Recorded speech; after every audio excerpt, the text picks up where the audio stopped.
si Gina Acosta bilang isang hostile witness. Ibig sabihin, hindi po siya testigo pabor sa prosecution.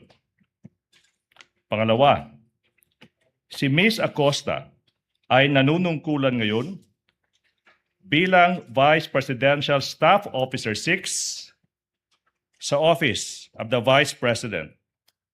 Pangatlo, siya ay nagsilbing Special Disbursing Officer or SDO ng Office of the Vice President noong taong 2022 at saka 2023. Pang-apat, siya rin ang nagsilbing SDO para sa confidential funds noon ni Mayor Sara Duterte sa Davao City mula taong 2019 hanggang 2022. Panglima, siya ang naging staff member sa Davao City Administrator's Office sa pagitan ng mga taong 2016 at 2022 at ng Davao City Budget Office sa panunungkulan noon ni Mayor Sara Zimmerman Duterte. Pang-anim, sa last quarter o huling 3 buwan ng 2022, ginastos ng OVP or Office of the Vice President ang halagang 125 million pesos na confidential funds sa loob lamang ng 11 araw sa ilalim at pamamahala at pangangasiwa ng Vice Presidente nang walang liquidation, nang hindi kumpleto o walang sapat na dokumento na nagpapatunay sa pagbabayad. Pang-7. Pang-8.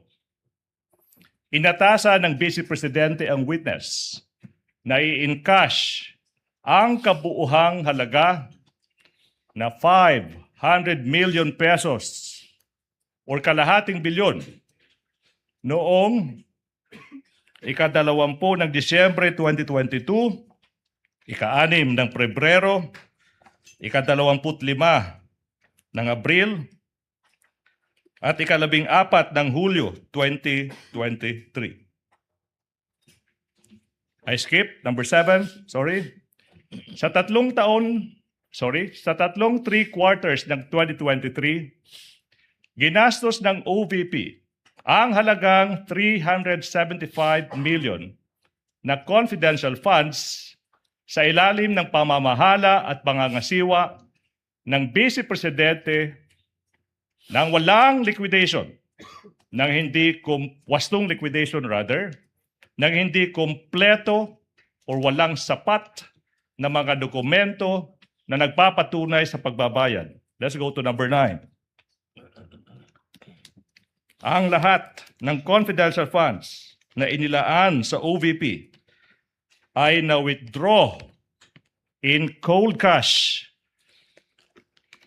na nagkakahalagang kalahating bilyong piso noong December 20, 2022, February 6, April 25, at July 14, 2023.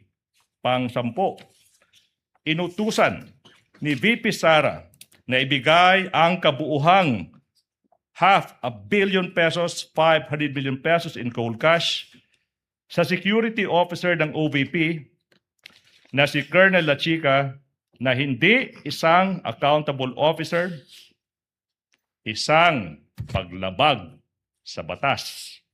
Sa Joint Circular 2015-01, pang-11, ang ginagawang disbursements ng confidential funds sa ilalim ng Office of the Vice President.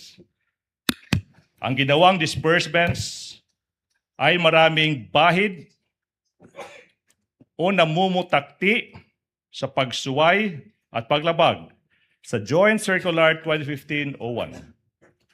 12, bigo ang respondent, Vice President, na maliquidate ang kabuuhang halaga na half a billion pesos na pera ng bayan, 500 million pesos, alinsunod sa demand o kahingian ng Joint Circular 2015-01.